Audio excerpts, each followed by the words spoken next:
Welcome to my class. अब श्रेणी आगे बढ़ाते हुए अपन चलते हैं, तो we will discuss about pronoun today. So what is the pronoun और what is the noun? These all types are very necessary to English grammar, so that is why I am telling to you, you have to learn these all things, then after you will improve your grammatical portion. So this is very need and very essential things for you. Okay, so now come to the point. Pronoun, what is the pronoun? तो मैं समझती हूँ guys, सबसे पहले तो वहाँ पे चलते हैं हम कि प्रोनाउन की जरूरत पड़ी क्यों, है ना। कई बार होता है कि मैं ये काम कर रही हूँ, पुष्पलता ये काम कर रही है, सोहन ये काम कर रहा है, राम ये काम कर रहा है। तो ऐसा अगर हम बार बार बोलेंगे कि सोहन के बारे में, यदि मैं बार बार कोई बात बता रही हूँ, मैं बैतूल में रहती हूँ, मैं बैतूल में रहती हूँ, बैतूल में ये है, बैतूल में वो है, बैतूल से दूरी इतनी है, तो इस प्रकार से जब हम बात बताएंगे तो वो काफी लंबा हो जाएगा, है ना। फिर इसी प्रकार से हम कई और चीजों के बारे में बोलते हैं। जैसे मैं कुछ एग्जाम्पल लेके आई हूँ आपके सामने, उनको देखेंगे आप। जैसे मैंने बोला कि ही इज गोइंग, वह जा रहा है। क्या बोला मैंने यहाँ पे? वह जा रहा है। तो वहां पे आपका मतलब समझ में आता है कि वह जा रहा है, कौन जा रहा है। मैंने यहाँ पे बताया कि राम इज गोइंग, राम जा रहा है। राम जा रहा है मतलब कहाँ जा रहा है? कहीं और जा रहा है। तो राम की जगह पे मैंने क्या लग दिया यहाँ पे? ही इज गोइंग, वह जा रहा है। यहाँ मैंने बोला इट्स माइन, ये मेरा है। तो यहाँ नहीं बताया मैंने कि ये पुष्पलता का है या ये राम का है। इट्स माइन, ये मेरा है, ठीक है। यहाँ पे मैंने बताया दिस इज माई पेन, ये जो पेन है वो किसका है? वो मेरा है। तो यहाँ पे बताया she has done his work, उसने उसका काम कर दिया है ना। पहले एग्जाम्पल को ध्यान से समझ लो, फिर अपन इस चीज पे चलेंगे तो आपको बहुत जल्दी समझ में आएगा इन चीजों को, है ना। उसको जल्दी समझने के लिए आपको देखना पड़ेगा इन एग्जाम्पल को, है ना। मैं हिंदी में देखेंगे थोड़ा सा। वह घूम रही है, कौन घूम रही है? वो कोई लड़की है वो जो घूम रही है, समझ में आ रहा है अपने को, है ना। राधा घूम रही है, तो राधा की जगह पे मैंने क्या ले आया? वह ले आया। फिर यह मेरा है ना, जैसे मैंने यहाँ बताया था दिस इज माय पेन, यह मेरा है, यह उसका है। तो गाइस इन सब चीजों में कि हमने किसी पर्टिकुलर पर्सन का नाम ना लेकर के हमने उसकी जगह पर कोई एक सा शब्द ले आया है जो उसको रिप्रेजेंट कर रहा है, जो उसको रिप्रेजेंट कर रहा है ना। देखो कैसे होगा, जैसे मैंने बोला है कि मैं, मेरा, मुझे, ये सब होता है। तो हम कैसे करेंगे? जैसे मैंने कुछ एग्जांपल, फिर प्रोनाउन की जरूरत क्यों पड़ी पहले हमको ये बताओ भाई। काम तो चल रहा था, राधा बोलने से भी काम चल रहा था, पुष्पलता बोलने से भी काम चल रहा था, बैतूल बोलने से भी काम चल रहा था, लेकिन इन सब चीज की जरूरत क्यों पड़ी? तो क्यों हमें प्रोनाउन पढ़ना पड़ा, इसको देखेंगे। देखिए मैं कुछ एग्जाम्पल आपके सामने लेके आई हूँ। राधा एक लड़की है, राधा का नाम राधा है, ध्यान से सुनना। राधा एक लड़की है, राधा का नाम राधा है। राधा रोज स्कूल जाती है, राधा के माता पिता उसे बहुत प्यार करते हैं, ठीक है। राधा पढ़ने में अच्छी है। बार बार आपने उसको रिपीट कर रहे हैं, तो ये रिपीटेशन से बचने के लिए हमने क्या करना है? वहां पर उसकी जगह पे कोई ऐसा वर्ड तो चाहिए ना हमें जो हमारी चीजों को थोड़ा सा अट्रैक्ट करे, पावरफुल बनाए। तो यहाँ हम क्या कर देंगे? वह उसका नाम, ध्यान से सुनना, उसका नाम राधा है, राधा रोज स्कूल जाती है। वह, ध्यान से सुनो, वह रोज स्कूल जाती है, उसके माता पिता उससे बहुत प्यार करते हैं, ठीक है। राधा पढ़ने में अच्छी है, तो वह पढ़ने में अच्छी है। अब देखो इसको मैं फिर से पढ़ रही हूँ। राधा एक लड़की है, उसका नाम राधा है, वह, अब यहाँ पे भी हम बोलेंगे कि यहाँ एक लड़की है, लेकिन यहाँ पे चल रहा है तो चल रहा है। वह रोज स्कूल जाती है, उसके माता पिता उससे बहुत प्यार करते हैं, वह पढ़ने में अच्छी है। यहाँ तक क्लियर हुआ? अब गाइस एक चीज और आपने चेक करी होगी कि देखो मैंने वह की जगह पे, राधा की जगह पे उस लिया है, वह लिया है, उसके लिया है, वह लिया है। मतलब हर जगह पे एक अलग प्रोनाउन उनके नाम पे दिया हुआ है। यानी प्रोनाउन हुआ क्या? किसी संज्ञा के नाम के, यानी किसी नाम के, किसी स्थान के नाम के जगह पे कोई चीज को, शब्दों को लाया जाता है, उसे हम क्या कहेंगे? प्रोनाउन कहेंगे। देखो लेकिन प्रोनाउन का मतलब ये नहीं कि हम हर जगह एक ही प्रोनाउन लगा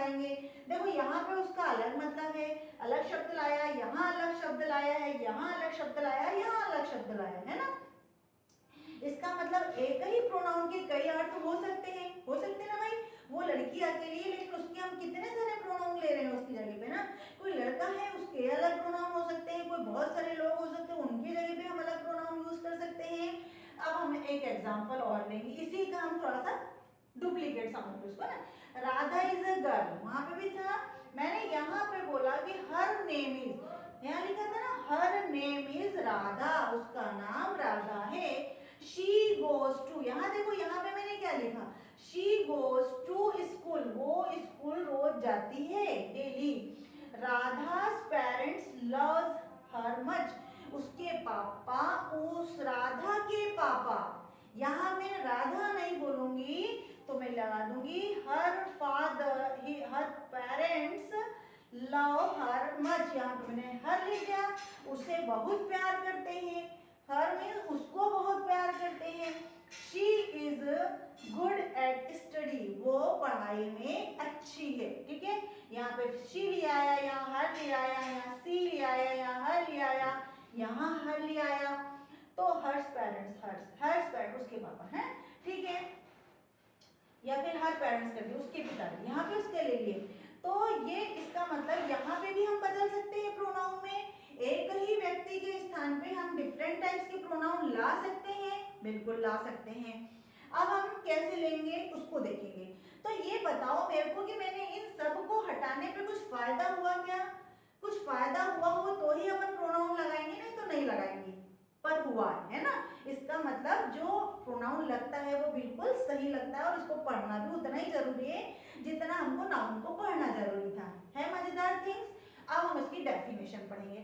अब मेरे को एक बताओ बात कि आपने इन सबको रिप्लेस करके ही तो इट लगाया है, शी लगाया है, हर लगाया है ना, इनको रिप्लेस करके ही लगाया है। इसका मतलब किसी नाम को रिप्लेस करके लगाया है ना। बैतुल इज अवर सिटी, में हमारी सिटी कौन सी? बैतुल।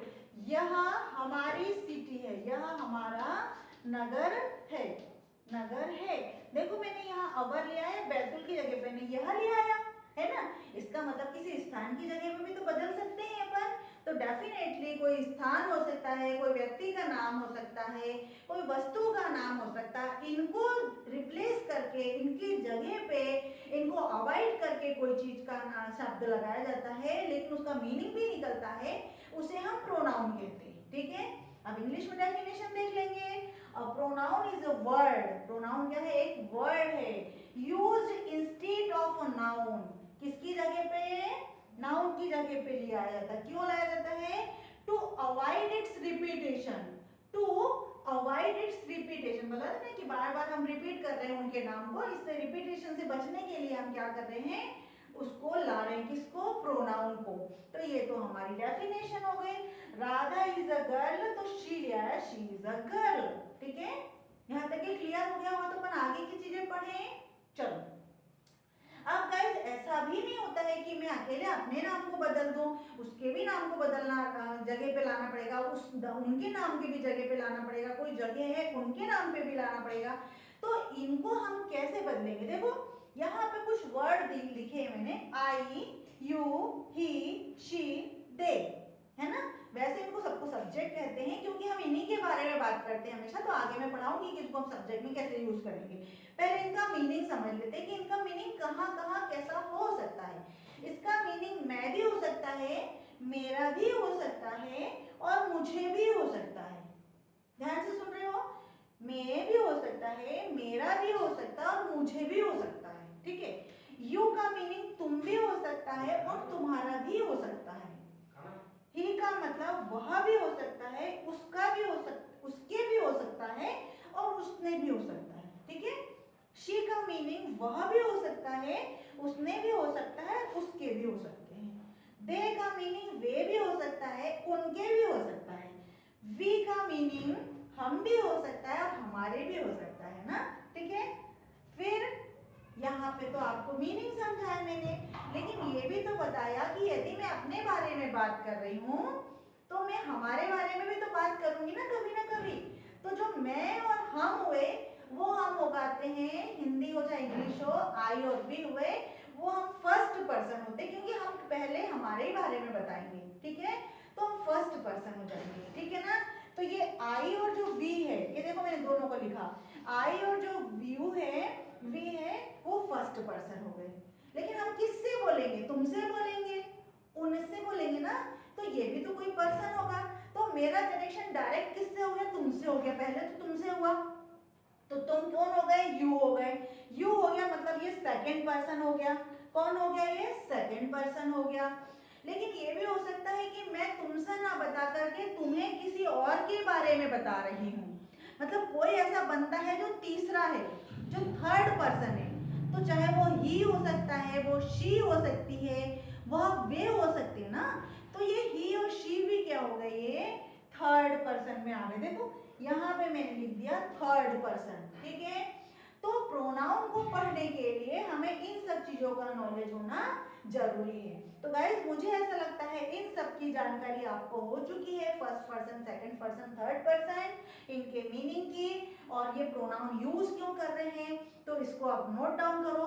फिर मैं समझाती हूँ इसके टाइप कितने होते हैं, इन्हें हम कहाँ कहाँ यूज करते हैं, इधर क्यों करते हैं, सब्जेक्ट के रूप में क्यों करते हैं, ऑब्जेक्ट के रूप में क्यों करते हैं, पोजीशन के रूप में, देखो माइन, माइन क्यों लिखा हुआ है, यहाँ पे नाउन क्यों लिखा हुआ है, इसके आगे नाउन क्यों नहीं लिखा हुआ है, ये सब मैं लेके आ रही हूँ, तब तक इसको नोट डाउन कर लें, ठीक है। Thank you guys. अब प्रोनाउन के अपन टाइप पढ़ेंगे, है ना, कि प्रोनाउन के प्रकार कैसे होते हैं। तो ये प्रकार को हम इस प्रकार से नहीं पढ़ेंगे, अभी हम सब्जेक्टिव, ऑब्जेक्टिव और पजेसिव पढ़ेंगे, तो इसको हम कहाँ कहाँ यूज करते हैं उस बिहाफ में हम इसको पढ़ेंगे, ठीक है ना। तो गाइस हमेशा आपने वर्ब या सेंटेंस अगर स्कूल में पढ़े होंगे तो बोला होगा कि सब्जेक्ट ये होता है, ऑब्जेक्ट ये होता है, अगर नहीं भी बोला है तो ध्यान रखना है कि मैं क्या बोल रही हूँ, है ना। तो इस सीरीज में आगे बढ़ते हैं, तो लगता है कि ये सब्जेक्ट होता है, ये सब्जेक्टिव केस में प्रोनाउन आते हैं, मतलब सब्जेक्ट की जगह पे यूज किए जाते हैं, ठीक है।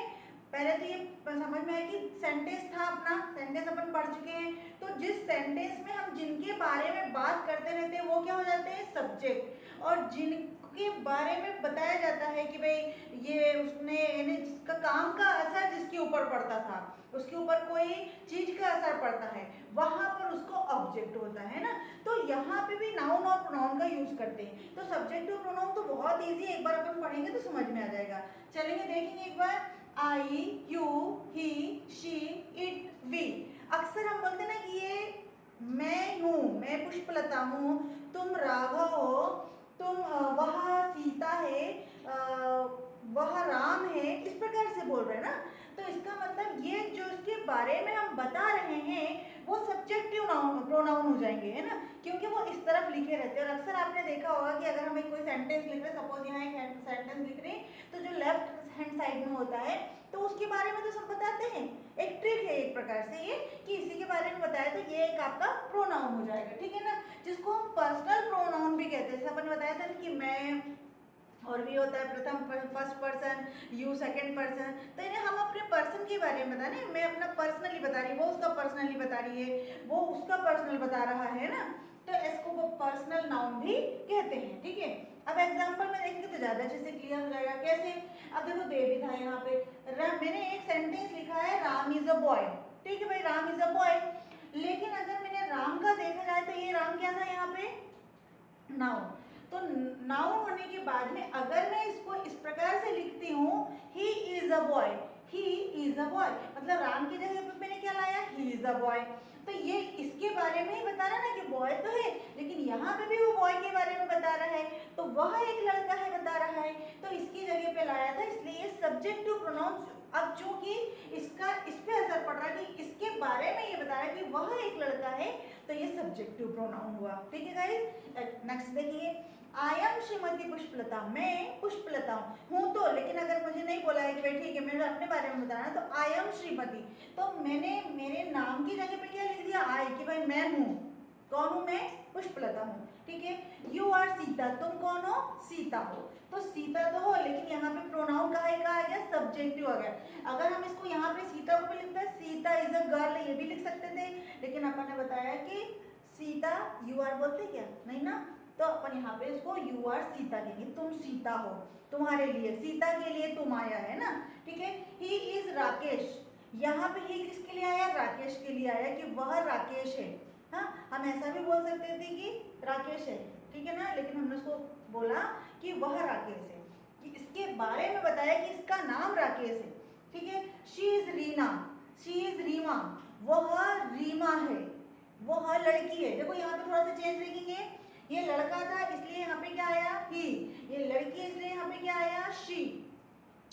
दे आर माई फ्रेंड्स, जो वो लोग बैठे ना, जो उधर बैठे हैं वो मेरे फ्रेंड्स हैं, तो ये फ्रेंड्स के लिए आया है दे आपका, ठीक है ना, दे आर माई फ्रेंड्स, वो मेरे दोस्त हैं। इट इज माई पपी, अब जो पपी होता है, कैट होता है, नॉन लिविंग होता है, जैसे चेयर होता है, it is my chair, it is pen, it is black board, it is green board, it is curtain, ठीक है। इस प्रकार से नॉन लिविंग थिंग्स के लिए और जो एनिमल होते हैं, एनिमल्स होते हैं, उनके लिए हम इट का यूज करते हैं। अगर हम बोलते हैं पपी इज हियर, ये भी बोल सकते थे, तो हमने बोला कि इट इज माई पपी, ठीक है, इट इज माई पपी, अपने जो डॉगी की तरफ इशारा कर रहे हैं कि अपन इट इज, तो यहाँ पे अपन ने इट लिया, यहाँ दे लिया, यहाँ शी लिया, यहाँ ही लिया, यहाँ यू लिया और यहाँ आई लिया। तो ये सब किसी के बारे में बता रहे हैं, यानी सब्जेक्ट के बारे में बताया जा रहा है, सब्जेक्ट के बारे में, मतलब जो पहले इधर लिखा है उनके बारे में बताया जा रहा है, उन्हें हम क्या करेंगे, सब्जेक्टिव प्रोनाउन कहेंगे। क्या कहेंगे अपन, सब्जेक्टिव प्रोनाउन कहेंगे। यहाँ तक के गाइस क्लियर हो गया, तो चलो अपन आगे चलते हैं। अब गाइस आपने ये भी देखा होगा कि आई गिव यू पेन, मैं तुम्हें पेन देती हूँ, तो किसको दे रही हूँ मैं पेन, किसको देती हूँ, तुम्हें देती हूँ, तो जो तुम है वो क्या हो गया, आपका ऑब्जेक्टिव फॉर्म आ गया, ठीक है ना, कौन सा आ गया, ऑब्जेक्टिव फॉर्म आ गया। जैसे मी, ध्यान से सुनना, यू, ही, देखो अब किसके जगह ऑब्जेक्ट है, हमें एग्जांपल में समझाएंगे। आई का क्या हो जाएगा यहाँ पे, मी, यू का क्या हो जाएगा, यू ही रहेगा, ठीक है। ही का हो जाएगा हिज और हिम, शी का हो जाएगा हर, इट का हो जाएगा इट ही रहेगा, वी का हो जाएगा अस और दे का हो जाएगा देम, ठीक है। सबको साथ में समझेंगे ऐसे। अब एग्जांपल ले लें अपन, राम हेल्प्स मोहन, राम मदद करता है किसकी, मोहन की, लेकिन मोहन कौन है यहाँ पे, नाउन है। नाउन किस तरफ आया है, दोनों तरफ आया है, यहाँ पे भी नाउन आया है, यहाँ पे भी नहीं, लेकिन यहाँ पे आपका सब्जेक्टिव पार्ट में नाउन आया, यहाँ पे आपका ऑब्जेक्टिव पार्ट में नाउन आया। राम उसकी मदद करता है, मतलब राम बता रहा है कि ये जो हेल्प करता है उसका असर फिर किस पे आ रहा है, मोहन पे आ रहा है ना। राम मदद करता है किसकी, मोहन की करता है, ठीक है ना। अब अगर मैंने रोहन को हाइड कर दिया, हिडन रख दिया है, और फिर उसके आगे मैंने हिम लगा दिया है, मतलब वो उसकी मदद करता है, राम उसकी मदद करता है, तो उसके लिए अपन क्या लिखेंगे, लड़का है ना वो, तो अपन उसके लिए हिम लिखेंगे, राम हेल्प्स हिम, राम उसकी मदद करता है, ठीक है। यहाँ पे ही का क्या हो गया, हिम हो गया, ठीक है। आई गेव यू पेन, मैंने तुम्हें दिया पेन, मैंने किसको दिया पेन, तुम्हें दिया, तो तुम्हें यानी यू कौन हो गया, वहां पे ऑब्जेक्ट किस तरफ आया है, ऑब्जेक्टिव पार्ट में आ गया, तो ये आपका ऑब्जेक्टिव प्रोनाउन हो गया। शी कुक्स फूड, वो खाना तो बनाती है, ठीक है ना, लेकिन फॉर अस, किसके लिए, हमारे लिए। अब ये अस कहाँ आया है, ऑब्जेक्टिव पार्ट में आया, तो ये अस क्या हुआ, ऑब्जेक्टिव प्रोनाउन हो गया, ठीक है ना। तो इस प्रकार से गाइस आपको एग्जांपल देखेंगे तो देख करके वहां पे चक्राना नहीं किया, अचानक कैसे हो गया, ये ऑब्जेक्टिव फॉर्म हो गया, ये सब्जेक्टिव फॉर्म हो गया। एक और फॉर्म पढ़ेंगे अपन, पजेसिव फॉर्म। पजेसिव फॉर्म का मतलब होता है गाइस कि जब हमें कोई अधिकार मिल गया है, कोई अथॉरिटी मिल गई, जैसे बोलते हैं इट्स माइन, ये मेरा है, this is my black board, this is my green board, ठीक है ना, ये मैंने बोला है, तो उसको पजेसिव प्रोनाउन कहते हैं। अब पजेसिव प्रोनाउन को फिर 2 भागों में डिवाइड कर देंगे अपन, थोड़ा समझने की दृष्टि से, ओके। क्योंकि हर एस्पेक्ट, हर व्यक्ति के लिए अलग अलग एस्पेक्ट्स होता है, किसी को किसी प्रकार से समझ में आता है, किसी को किसी प्रकार से समझ में आता है गाइस, तो उसको हमको इस प्रकार से लेना है कि जिस भी रूप में आपको समझ में आता है उसको उस रूप में पढ़ो। जरूरी नहीं है कि कोई बहुत ज़्यादा हाई क्लास, मतलब बहुत ही अपर लेवल का स्टूडेंट है और वो बिल्कुल हर चीज़ को बहुत जल्दी ग्रैब कर लेता है, सबकी कैचिंग पावर अलग होती है, ग्रास्पिंग पावर अलग होती है, तो हम उसको अलग अलग डिवाइड कर करके पढ़ें, पर पढ़ें जरूर, है ना। तो अब अपन आगे और लेके चलते हैं, तो अपना ये आ जाएगा पजेसिव प्रोनाउन में आ जाएगा, है ना। अब ये पजेसिव प्रोनाउन से नाम से समझ में आ रहा है कि कोई अधिकार वाली बात कर रहे हैं, तो अधिकार से क्या आएगा कि भाई आपने क्या क्या वो किया है, कि क्या चीज़ है मेरी, क्या ठीक है ना। तो अब यहाँ पे देख लेंगे ये 2 टाइप्स पे फिर मैंने डिवाइड कर दिया। माय, जैसे माय लिखा है, अब इसको हटा दो, यहाँ ध्यान मत करना है। My, your, his, her, their, it, ठीक है। यहाँ पे ध्यान रखो कि मैंने लिखा है दिस इज माय बुक, ये मेरी बुक है, ठीक है। दैट इज योर बुक, ये तुम्हारी बुक है। देखो यहाँ पे मैंने लिखा ये तुम्हारा मोबाइल है, दैट इज योर मोबाइल, वो तुम्हारा मोबाइल है, ठीक है। This books are theirs, this books are theirs, ये पुस्तक किसकी है, ये उन लोगों की पुस्तक है, उन मतलब जो प्लूरल है उनकी पुस्तकें हैं, ठीक है ना। दीज बुक्स आर देयर्स, उनकी पुस्तकें हैं, ठीक है।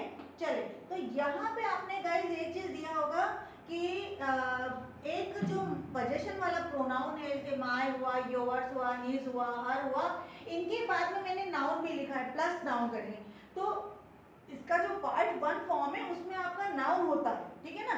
इसमें नाउन आ जाता है, देखो this is my book, this is your mobile, this books are theirs, sorry their, these books are there, these are their books, these are, ये बुक्स, ये हैं उनकी बुक्स, ठीक है ना। चलिए आगे बढ़े। चलिए अब एक छोटा सा और रह गया, लास्ट में इतना ही बच गया है कि अब जो दूसरा पॉजिटिव फॉर्म आता है वो आता है माइन। बिल्कुल बिल्कुल बहुत ज्यादा अधिकार है जिस पे ना, mine, yours, his, hers, ours, theirs, its, है ना। इसको लेके आएंगे, एक एग्जांपल देख लेंगे अपन। यहाँ पे गाइस सबसे पहला ये है कि यहाँ पे नाउन नहीं आएगा लास्ट में, जैसे अपन ने उसमें नाउन लगा था ना, इसमें नाउन नहीं आएगा। देखो इट्स माइन, ये मेरा है, इट्स माइन। सपोज किसी ने बोला कोई चीज यहाँ पे पड़ी है, किसकी है भाई, तो बोलेंगे इट्स माइन, है ना। अब उसको जरूरत बताना नहीं है कि ये किसकी, यानी कौन सी है, नाउन कौन सा है, पुस्तकें पड़ी है, कॉपी पड़ी, क्या, इट्स माइन, ये मेरी है, ठीक है ना। चलिए दिस इज योर्स, ये तुम्हारा है, ठीक है। जैसे अपने को कुछ बोला कि पेन देना है, कुछ देना है, तो दिस इज योर्स, आपको जरूरी नहीं कि दिस इज योर पेन बोलना है, दिस इज योर्स बोलने से वो समझ जाएगा कि आपकी चीजें हैं। दैट इज हर्स, वो उसकी है, दैट वो जो है वो उसकी है, ठीक है, लड़की है। तो these things are ours, ये जो चीजें हैं वो हमारी है, ours है, ठीक है ना। our मीन्स हमारी है, ठीक है। तो यहाँ तक ये क्लियर हो गया होगा गाइस, और मुझे लगता है कि आपको समझने में अब कोई प्रॉब्लम नहीं आएगी, और इसको आइडेंटिफाई करने में भी कोई प्रॉब्लम नहीं आएगी कि सब्जेक्टिव केस कौन सा होता है, ऑब्जेक्टिव केस कौन सा होता है, और पॉजेसिव केस कौन सा होता है। और यदि नहीं समझ में आ रहा है गाइस, तो ऐसे इस प्रकार के धीरे धीरे आप एग्जाम्पल बनाइए, बहुत धीरे धीरे बनाइए, बट बनाइए जरूर, और बिल्कुल मत रुकिए, don't stay here, because you have to keep moving, चलते रहना है आपको। और गाइज अगर आपको ये वीडियो अच्छा लगता है तो आप लाइक, सब्सक्राइब और शेयर जरूर करिए, ताकि गाइज इसको शेयर करने का मीनिंग ये नहीं है कि आप टाइम पास कर रहे हैं, नहीं, ये तो नहीं कर सकते ना, हम सोच रहे हैं। लेकिन हम सोचते हैं कि जिस प्रकार से हमने अपना स्ट्रगल कर लिया है या कठिनाई से पढ़ाई कर ली है, ऐसा दूसरों को प्रॉब्लम नहीं जाए, इस हिसाब से वो दूसरे अच्छे से पढ़ें। हो सकता है वो बहुत इंटीरियर में रह रहे हो, उनको वहाँ तक कि इस प्रकार की कोई सुविधा नहीं हो, कोचिंग की सुविधा नहीं हो, आने जाने की सुविधा नहीं है। क्योंकि गाइस आज भी ऐसे कई गांव मैंने देखे हैं कि जहाँ पे बहुत ज़्यादा दूर तक की कोई, मोबाइल तो पहुँच गया है लेकिन कोई ऐसी कोचिंग की, साइकिल की, गाड़ी की व्यवस्था नहीं है। तो कम से कम वो देख करके सीधे सीधे अक्षरों में कुछ थोड़ा बहुत भी सीखेंगे, तो इस वीडियो बनाने का जो पर्पस है मेरा वो पूरा हो जाएगा। तो गाइस इसीलिए मैं चाह रही हूँ कि हर व्यक्ति इंग्लिश सीखे, क्योंकि जब जैसे ही 18-19 साल का हो जाता है, जब वो बाहर जाता है पढ़ने के लिए, तो उसे हर प्रकार की प्रॉब्लम का फेस करना पड़ता है। Not only this is but also after 50 but doesn't matter. अगर आप जॉब में कर रहे हो तो वहाँ पे भी इंग्लिश की प्रॉब्लम आती है। यदि आप किसी दूसरी जगह पे आपके फ्रेंड के साथ जाते हैं, सपोज वो बहुत अच्छी इंग्लिश बोल रहा है, तो उसमें भी आपको प्रॉब्लम जाती है कि वो भी आपको कभी क्रिटिसाइज कर सकता है। इसलिए गाइस सबका जो अधिकार है पढ़ने का, तो इस अधिकार को छीनना नहीं, उसको उतना ज़्यादा स्प्रेड करो ताकि ज़्यादा से ज़्यादा लोग उसको सीख सकें। Thank you for watching me.